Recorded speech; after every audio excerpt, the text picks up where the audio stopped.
വിശുദ്ധ ലൂക്കായുടെ സുവിശേഷം 6-ാം അധ്യായം 37-ാം വാക്യം ഇങ്ങനെയാണ്: നിങ്ങൾ വിധിക്കരുത്, നിങ്ങളും വിധിക്കപ്പെടുകയില്ല. കുറ്റാരോപണം നടത്തരുത്, നിങ്ങളുടെ മേലും കുറ്റം ആരോപിക്കപ്പെടുകയില്ല. ക്ഷമിക്കുവിൻ, നിങ്ങളോടും ക്ഷമിക്കപ്പെടും.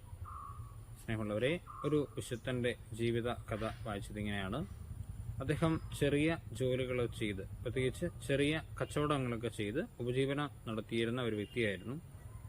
ഒരുപാട് പേര് അദ്ദേഹത്തിനോട് സാധനമൊക്കെ വാങ്ങി തിരിച്ച് പൈസ കൊടുക്കാതെ അദ്ദേഹം പറ്റിക്കുമായിരുന്നു.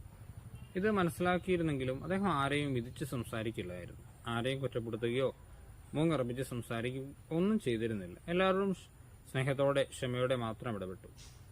അവസാനം ഒരു ദിവസം അദ്ദേഹം മരിച്ചു, സ്വർഗത്തിൽ ചെന്നു. അദ്ദേഹം പത്രോസ്ലീഹയുടെ മുമ്പിലെത്തി.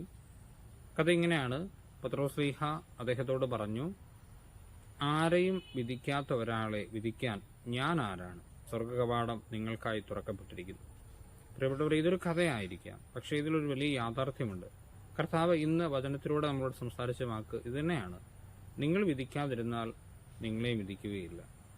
നമ്മുടെ ജീവിത സാഹചര്യങ്ങളിൽ ആരെയും വിധിക്കാതിരിക്കാൻ നമുക്ക് ശ്രമിക്കാം. നമുക്ക് ജീവിതത്തിനൊരു മനോഭാവമായി അത് മാറ്റാം. ഒരു കാര്യത്തിനും ആർക്കെതിരെയും വിധി പ്രസ്താവിക്കില്ല. ആ രീതിയിൽ ജീവിച്ചാൽ തീർച്ചയായിട്ടും നമ്മുടെ പാപങ്ങൾക്ക് കർത്താവ് നമ്മളെ വിധിക്കുകയില്ല. കാരണം വചനം പറയുന്നുണ്ടല്ലോ, വിധി മുഴുവൻ അവിടുന്ന് പുത്രനെ ഏൽപ്പിച്ചിരിക്കുന്നു. അതിന്റെ കാരണം വിധിക്കാൻ പുത്രന് മാത്രമേ അവകാശമുള്ളൂ. ഒരു മനുഷ്യന്റെ എല്ലാ സാഹചര്യങ്ങളും കാണുന്നത് പുത്രൻ മാത്രമേ ഉള്ളൂ. ഉദാഹരണം പറഞ്ഞാൽ, ഒരു വ്യക്തി വല്ലാതെ ദേഷ്യപ്പെടുന്നതായിരിക്കാം നമ്മൾ കാണുന്നത്.